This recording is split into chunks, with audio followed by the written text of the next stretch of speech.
podcast powered by Psychogy. And today we have again a special guest. Her name is Dr. Ruby Bakshi. Welcome, Ruby, once again. And I wanted to ask you one basic question. The first question is can you give a two-liner introduction of yourself? First of all, thank you so much, Pratik, for inviting me here on this fabulous platform. I have been enjoying your talks and happy to be sharing mine own today. Um, yes, Ruby Bakshi Khurdi is a name, a girl from India, but Okay. now settled here in Switzerland for last 20 years. As an educationist, I have been trying to strike a balance for people like us who are coming from different countries, but trying to create a niche Okay. for themselves, especially in a foreign country. And my journey is of an educationist, a mother, a wife, and a proud daughter from India. Lovely. Lovely. Okay. When did you shift to Switzerland, and what was the my second question is what were the challenges when you reached Switzerland? The biggest challenge was the cultural shock, because coming from India, it's a very loving country, very warm country. People are very warm, just as the country is warm, people are also warm. So coming to Switzerland was a little bit of a eye opener. It's not exactly as it's depicted in the Bollywood movies. Right. Uh, yes, of course, the beauty is charming. It's a great place. But in terms of people connection, it took me some time, because the language barrier was there and cultural barrier was there. So it was very difficult in the beginning to adjust Okay. and associate with the people. Yeah. Okay. Okay. And what all languages you speak there in Switzerland? Basically, Switzerland, the three main languages are French, German, and Italian. Okay. So I live in the French speaking area. It's the Swiss Riviera. So here we speak French, and the medium of instruction in schools is also French. Okay. Okay. Okay. So being a woman, and as you know that this is a 1 million woman podcast, uh, what were the challenge, what were the challenges from your family, as a woman to struggle with these studies so much, as you have achieved so much. And also I'll just mention the awards and achievements in the description itself in the video. So I want to know how your family supported you, and what were the challenges from your family?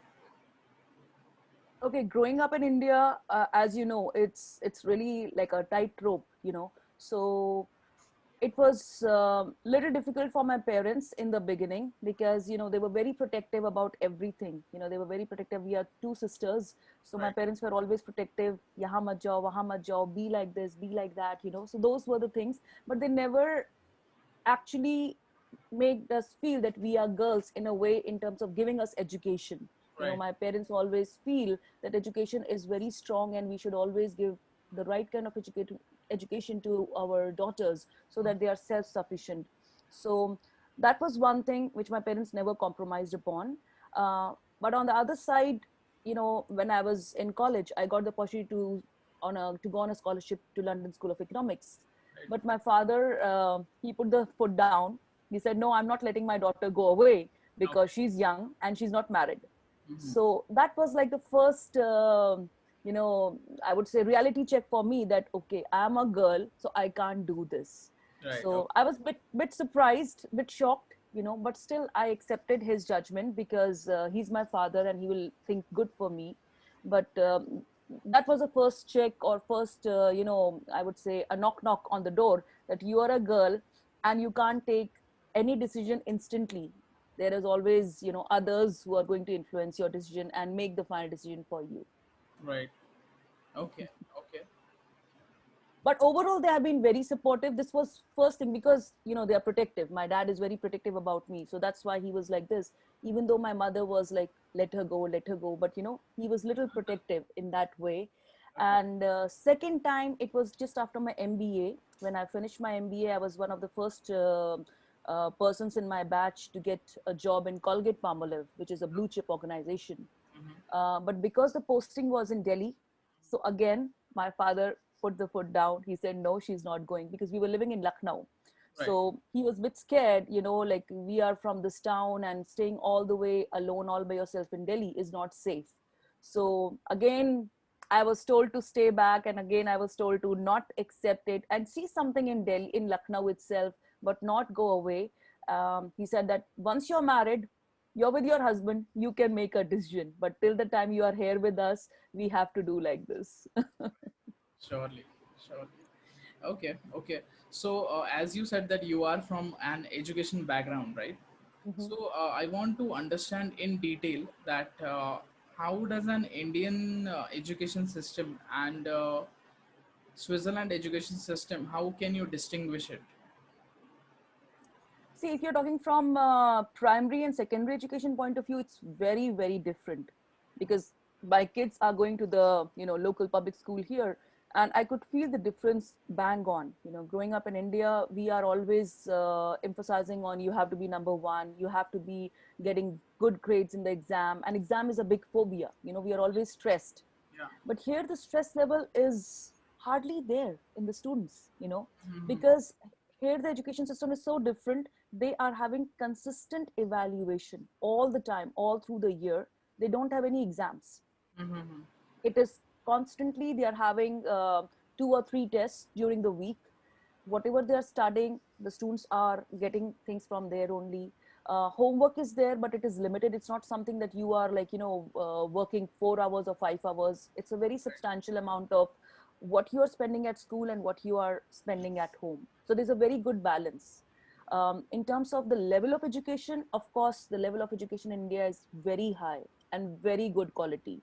So I'm very proud of it, and it's because of that I could teach my children also, despite the fact it was in French. So I would always translate the things thanks to Google. I would translate most of the stuff and then explain to them. It was much, much easier. In terms of the stress level, it's much less. Students don't feel any stress. Exams, students don't have any exam phobia. They are stress free, so they are giving their best. They never feel that I need to study for an exam. It's just like a constant thing they have to do every day, as compared to India, where we as parents as well as children are always having Right. that stress issue. There's a lot of pressure.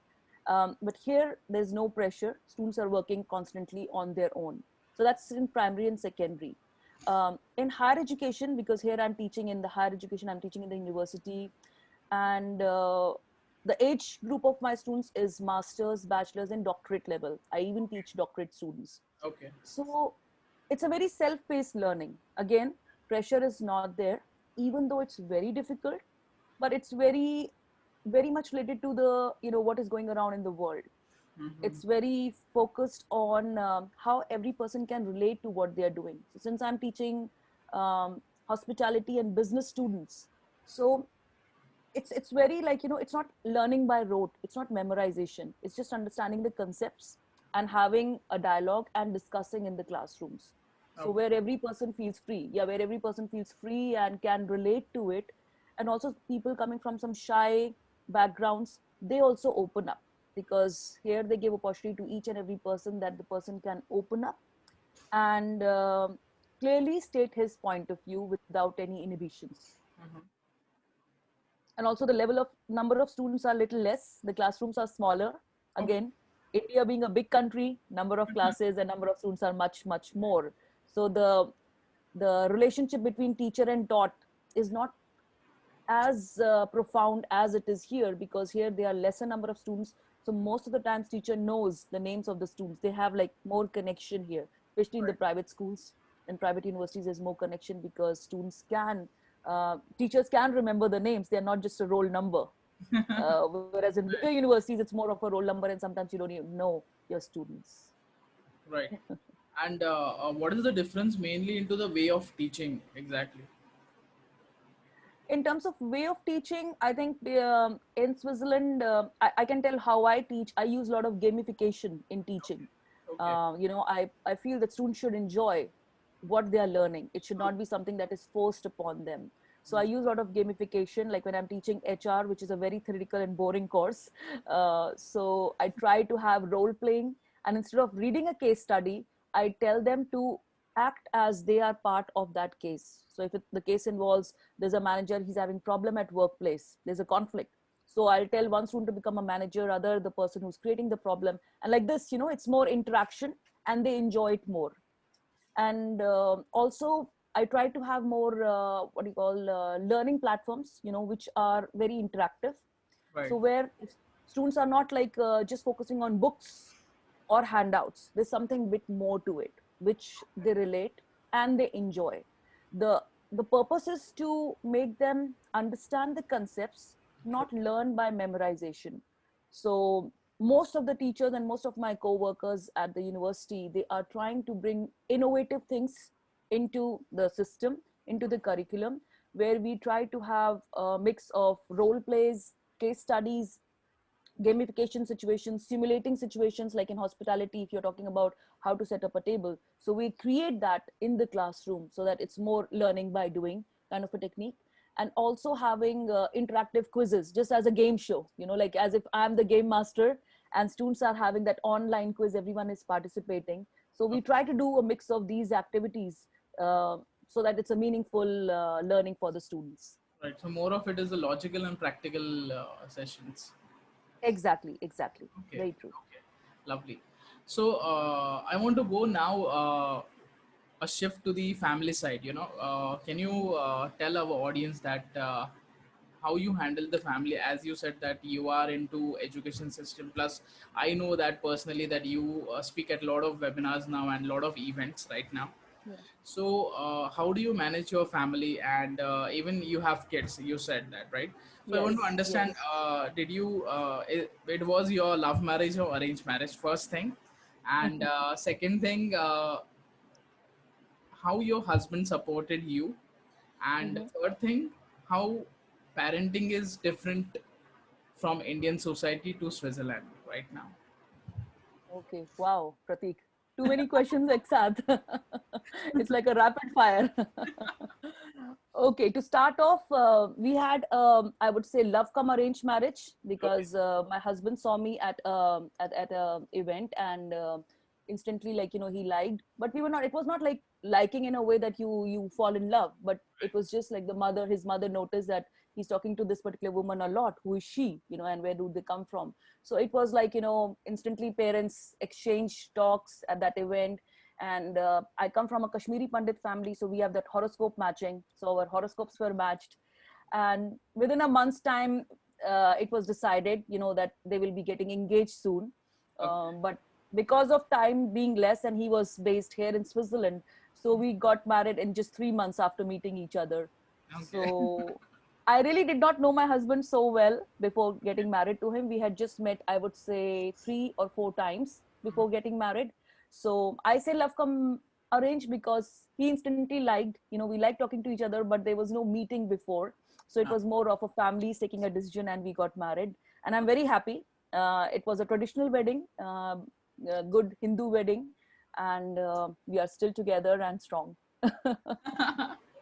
awesome. Okay. So his support has been phenomenal.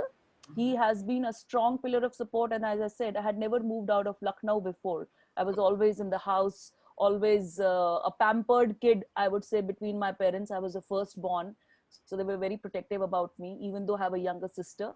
Right. But my parents would always attend all my meetings, parent teacher meetings, and whatever activity I was participating in, they would be there to support me.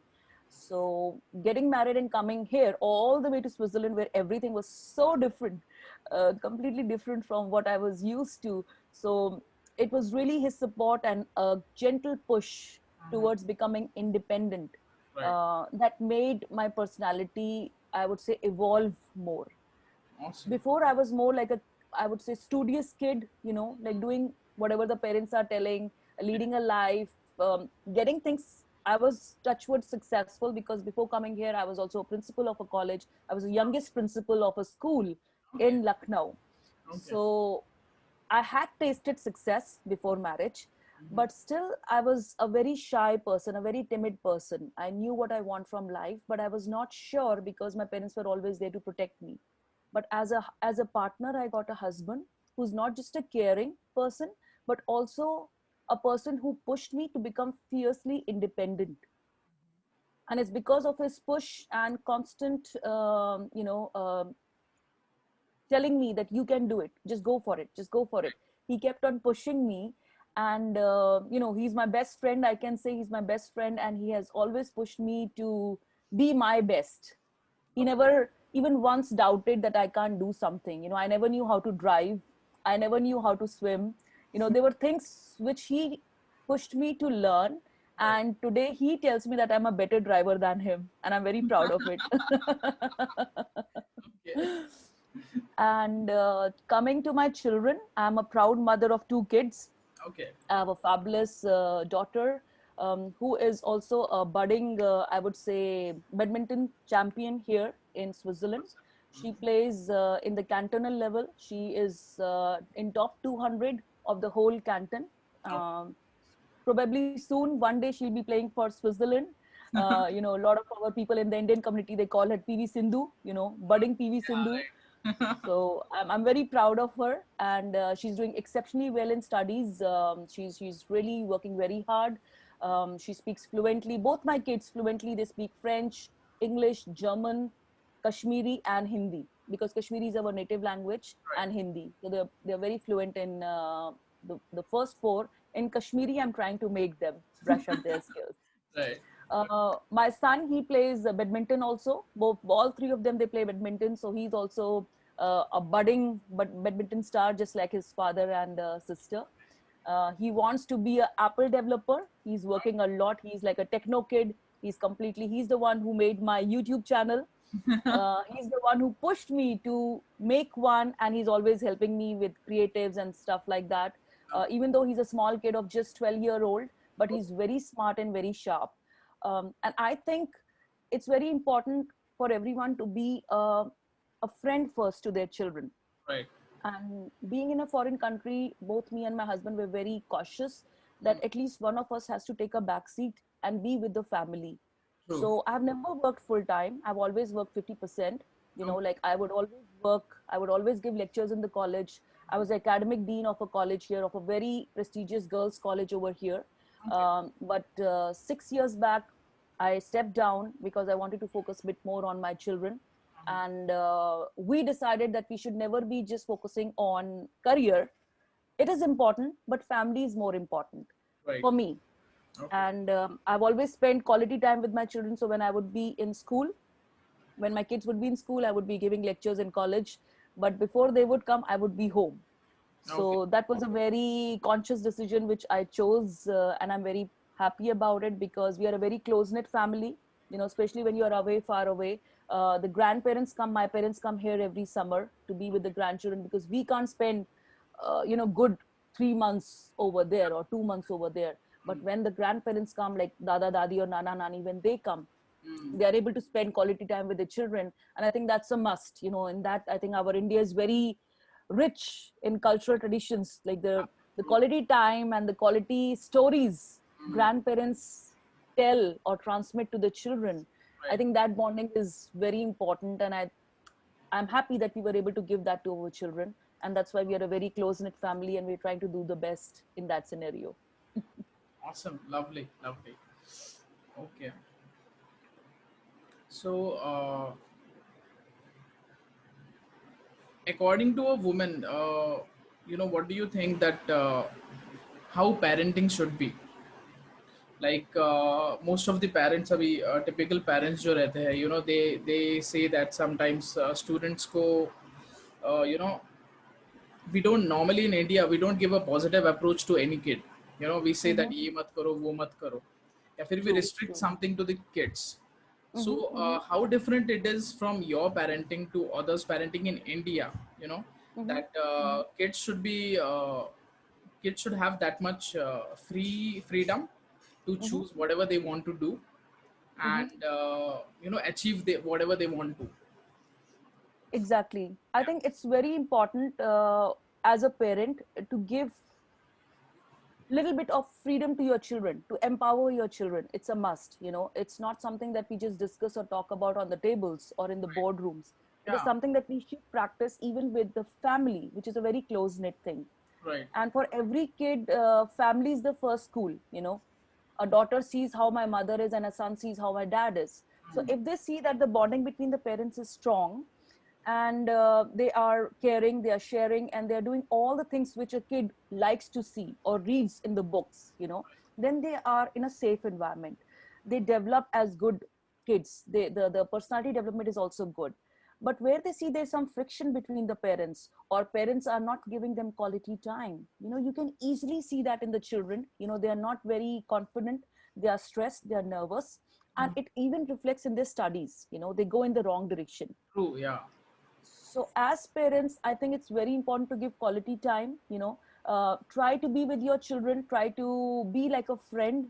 Sometimes I hear such horrible things when my son is telling, he has a boyfriend, she ran away with this person, they are doing this.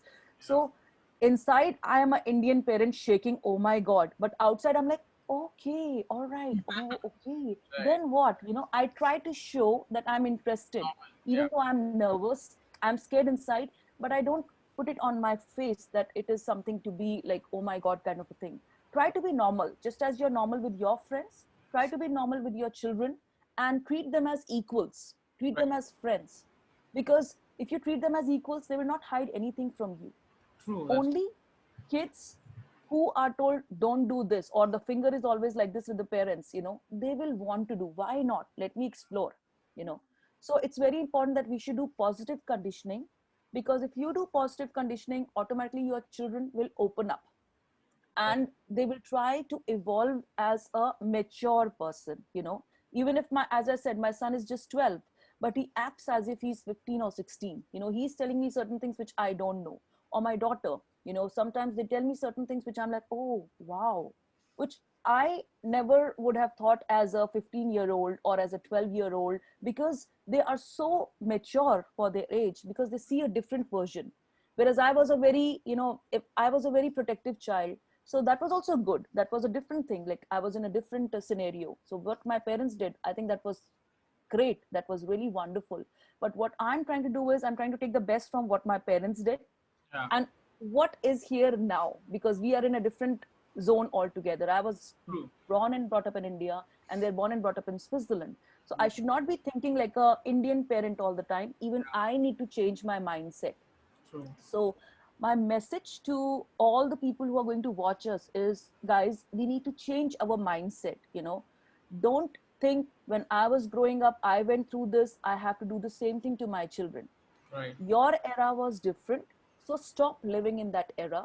Mm. You also need to grow up, you also need to evolve, and give space to your children, understand your children, and try to understand their point of view. Because if you understand their point of view, automatically you will become more close, you will be able to bridge the gap easily, and you will see the difference. You will have a very fruitful relationship with your children. They will talk openly with you, they will tell you things which you're not even aware of. So it will be a overall development for you as well as your kid, which Right. I think is very important. If you give a safe environment to your children to grow, they will definitely evolve as self-confident and more, I would say, overall personality development of such kids will be much, much stronger as compared to kids who are a little shy. Yeah. Truly. That's so true. Hmm. Hmm. Awesome. So, as you said that Ruby, when you started your journey with Switzerland, right? Hmm. So what were the challenges in Switzerland? Searching for a job. Then if you got a job, then were the people same as Indian people, like treating you as a Indian kind of thing, or treating you as a Switzerland people, or how Hmm. were Hmm. they treating you? Is there a major difference, or they treated you something negative, or how was that? Journey when you started your life in Switzerland Hmm. first time, first ever, when you didn't know anything? True, true, true. The journey was quite eventful, I would say. As I said, I was facing this cultural shock as well as language problem. Right. So I tried to work over it. I was not sitting in the house just cribbing that I am in a country where I don't know anything. Hmm. मैंने भी अपने हाथ पैर मारे. I would go out, I Right. would like to, because I was here, I was in their country, right? So I thought it's better to integrate. So I need to put the first foot forward, not wait for the golden opportunity to come and ring the bell.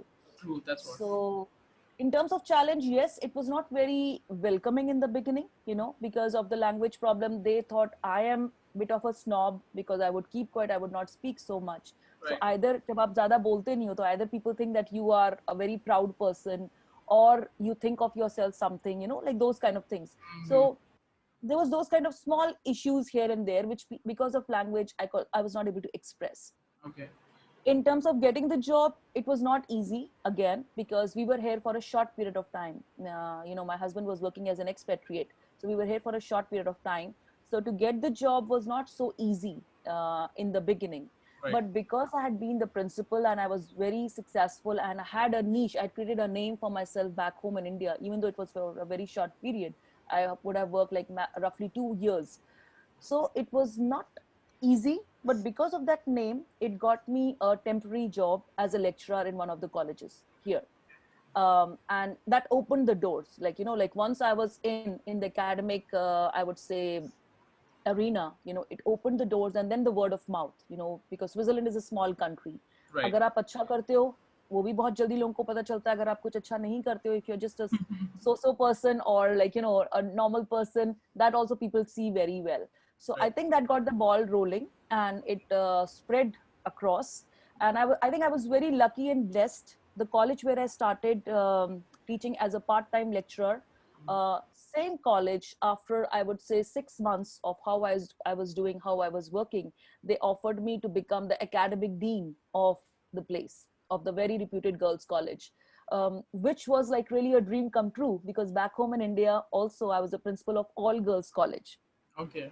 I think that was a plus plus, but that was much bigger, and this was a smaller place. But I Right. think that made them feel that this person can run the place, Hmm. and they gave me a lot of responsibilities. They delegated me a lot of authority, in terms of, if you can manage this, can you manage this, and gradually it started happening. Right. But again, we did have a difference of opinions, because I was from India, so I was thinking more how I can do, how I can make it big and more nicer. So my approach was a little different from them. So there were kind of difference of opinions at times with the owner of the place, Mm. but still it worked very well, because we were able to bridge up our differences. I would talk calmly with him and explain him. And I guess it was very nice, because I got the support of my other teachers also, the teachers who were much older. I was the youngest lecturer, and I became the dean, so that was a plus plus. They started respecting me. They immediately thought that this girl has something, within 6 months she has become the dean. It's not something that can be ignored. So they started taking me seriously, and I did get the support of other professors very well in the beginning itself. Like I would say, after 2 months it started setting up, and it helped me a lot. But in terms of general people outside, like how I could associate or relate to people, that was a little difficult because of language, because the place where I live, it's all only French speaking. Uh, There are very few people who speak English. So okay. it was a little difficult. Yeah, it was a little difficult there, because I could not talk to the locals easily. Right. So I was always trying to like go to places where I could find local people and talk in my broken French, or Right. they in their broken English, to interact. Okay. So can you share some of the incidents in your area, or if you go outside Uh-huh. to buy something, for example, and you got into something that was not expected. For Uh-huh. example, you are Uh-huh. trying to buy something and you couldn't. True. There's a very funny incident. Once I went to the supermarket to buy body lotion, Okay. but because it was written in French, I didn't understand it, and it was in the section where all these creams and stuff like that are there. So I Uh-huh. bought it, and I come home. I applied it. It was evening. My husband was about to come from work, so I was getting ready because we had to go out. Right. When I applied it, I felt like little. It's not the same feeling, but I said maybe in Switzerland it's like that. So I applied all over my hands, my face, and I'm sitting. Okay. And suddenly, while talking, there was a bit of water. It fell on my hand. While talking itself, it fell on my. And then it started the bubbles. Then I was like, "What is happening?" And then here also it would bubble. So I said, "Oh my God, what happened?" So when I put my hand here, I had bubbles on my face. So then my husband said, "What have you put on your face?" I said, I just put a cream. And can you show me?" Then when he saw it, he said, "It's not cream. It is washing gel." Yeah. But because the washing cream and washing gel were exactly similar, but I could not read what was mentioned here. So I was putting a washing gel all over with my nice clothes, but putting soap at Okay. a time when I should be putting a cream. So that was one really, really funny incident that I can never forget in my life. It was just in the very first 10 days that it happened. It's still Okay. very fresh, you can imagine. Awesome. Crazy that was. Okay. And Okay. also, there's another incident, Pratik, which I would like to share. Sure. Here, the Swiss people, they're very, they have this very wonderful habit of, especially in small villages, of greeting people. Like, just say if you're walking in India, it's like Radhe Radhe or Sita Ram or Jai Shri Krishna, people say like this.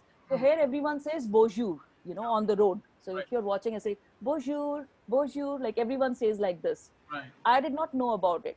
Yeah. So I was walking. It was like, I think, day 3 or 4, the very first few days I was with my husband, and Yeah. we were walking on the street, and everyone on the street is saying, bonjour, bonjour, monsieur, bonjour, monsieur. So I felt so proud. I said, wow, my husband is so known. Everyone knows him. On the streets, everyone is wishing him. So I felt very proud. I was like, hey, how come everyone knows you're so quiet? My husband is a very quiet person, very in his world. He said, he just did like this. I was like, okay.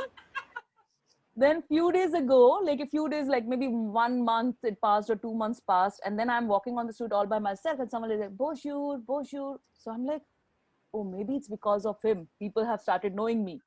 Right. I felt very proud. I was on the top of my, world that is happening for me as well. And then while talking to my friend, I told, people are so nice. My husband is like this, and everyone was wishing me. He said, um, I don't want to put your excitement down, but Yeah. here Swiss people, that's a way of greeting. Whenever they see anyone on the streets, they are saying hello, hello. So it's very common. If they don't say that, that means they don't like you. But if they're saying it on the street, that means they're greeting you. So that was another thing that my husband kind of, made a fool. He was playing fun that everyone is knowing me, but it was actually the way they greet people on the streets, which is still there in the villages, in small towns, it's still there. In the big cities like Zurich and Geneva, it's not so much. You won't see it there. But in Right. the small villages, there is that, on the streets, people try to connect by saying such things on the road. Awesome. So much for sharing, this crazy moments. Obviously, uh, when you enter any new country, obviously ये चीजें तो होती है, Mhm. right? Okay. So Exactly, exactly. second last question, you can say, what is your goal, and how do you see yourself growing towards your goal, and how do you see entrepreneurship in your education way, in your way? Mhm. Mhm.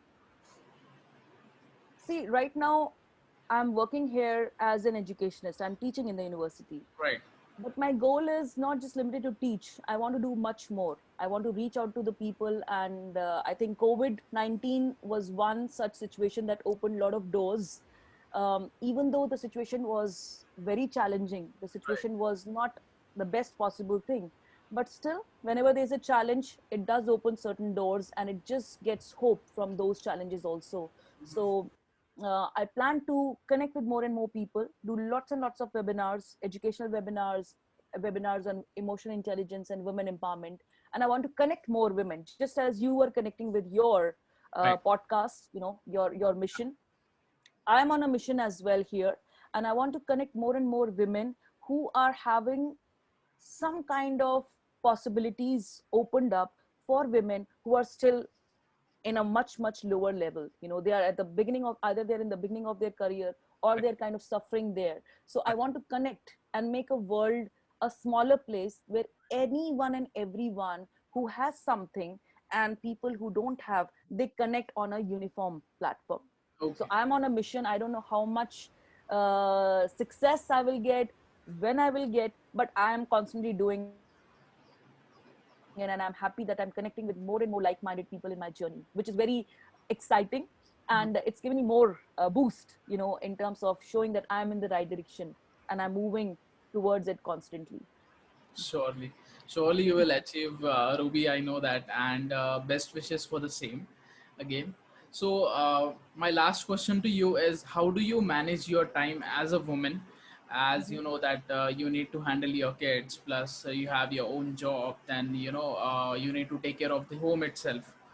So what is your daily routine and how do you manage everything? See, it's all a question of time management. As a woman, especially, you have to be on your toes all the time. It can be said same for a woman who is working at home. You have to organize things. You have to prioritize things. Right. So my daily routine starts with preparing for my kids. We all leave at the same time. Preparing for their Can you basic specify the breakfast. timings if possible, so Uh, it will be more we beneficial? all leave. We all leave roughly at 7:30 in the morning, Okay, okay. between 7:30 and 8. Sometimes the lectures are at 8 for me, sometimes the lecture is at 8:30, but for my children the school starts at 8:20, so we all leave around 7:30 between this timing. Okay. My husband also leaves at the same time, and thereafter lunch is basically in their canteens. Mhm. Sometimes they, if they don't like, because they get the routine of the whole week what is going to be in the lunch, Right. and if they don't like, I prepare a tiffin for them, so they carry and they eat over there. I Right. eat at my workplace. On the days when I'm working, still, as I said, I'm working part time. I don't work whole day. So Hmm. sometimes I have lectures in the morning, sometimes lectures in the afternoon. Okay. So once my lectures are done, I have my either a podcast plan or I'm giving a webinar, these days. So I try to balance it in a way that I have time for my children as well. I have time for myself. Hmm. I think as women, it is very important that each one of us should depute some time on self analysis. It's very important. Right. Don't ignore yourself, because it's always we women, we ignore ourselves, we put ourselves down and others on the higher pedestal. Our children, our mother-in-law, father-in-law, parents, husband, everyone except us. Right. So that's very important, which I always try to do, even if I'm running late, even if I have less time, but I will always make sure that I find during the day one activity which I like. Mm. I try to pamper myself Right. by doing that. It could be my show, it could be my dance, it could be my special TEDx talk, anything. So it's very important on a day to day basis. Have a balance on what you want, prioritize. I write my diary. I have a small notepad. These days you can even do on your agenda on your phones. So I write and I keep on putting the tick what has been achieved for that day. That's my way of doing, because we tend to forget. So True. it's best to note it down. I try to do that all the time. And with the children also, as I said, it's very important to spend quality time with the children. Right. So if I don't have my engagements planned, if I don't have a talk or something planned, I make sure that I play with my son, I go out with him, or we do something together as an activity. With my daughter I find little less time because she is having more important studies, she's very busy. So you have to prioritize. And also I make sure, my parents are in India, and because of COVID, they are not able to go out much, so I Yeah. make sure that I talk to them on a daily basis, twice or thrice a day. That's Okay. priority for me right now. They are priority. My children, of course, but they're next to me so I can see them. But right now my parents, because they are there, so I make sure in the morning, in the afternoon, and before going to sleep, I do talk to them. That's something that doesn't change, that is always in my calendar set, that I need to do. Apart from that, just take things as it comes. Prioritize your daily routines, prioritize your things which are most important, keep them on priority one. Which is less important, that can be done further or later on, try to do that. You don't have to do everything together, because once, if you try to do everything at the same time, you can mess it up, and then it's not quality. True. So my message is to all women, please, especially, spend time for yourself, give quality time to your children, and don't ignore yourself, because that's a must. If your machine is garbar, nothing can happen. So pay attention on your own machinery, then you can do umpteen number of things in a very bindas manner. So live life queen size, enjoy the small things. That's important. Live life queen size, enjoy the small things in life with zero expectations, and you will emerge a much better person. Awesome. Lovely. Thank you so much, Ruby, for the lovely insights. And I'm sure that our audience who are watching and listening to us will get so much of value and immense respect, obviously. So, again, with the insights, I'll just put in the comment box and the description that about the Ruby. what she have done till now and everything. And you can also guys you know, ask her to speak on the events and the webinars. She is already a speaker actually. Okay, so I'll just put all the information about Ruby in the description, even the website. And yeah, thank you so much, Ruby Bakshi. And it was lovely talking to you, and great gratitude. And thank you so much from Psychology and 1 Million Women podcast. Thank you so much, Pratik. Lovely talking to you, and I wish you all the best. Take care. Thank you so much. Bye bye. Bye bye.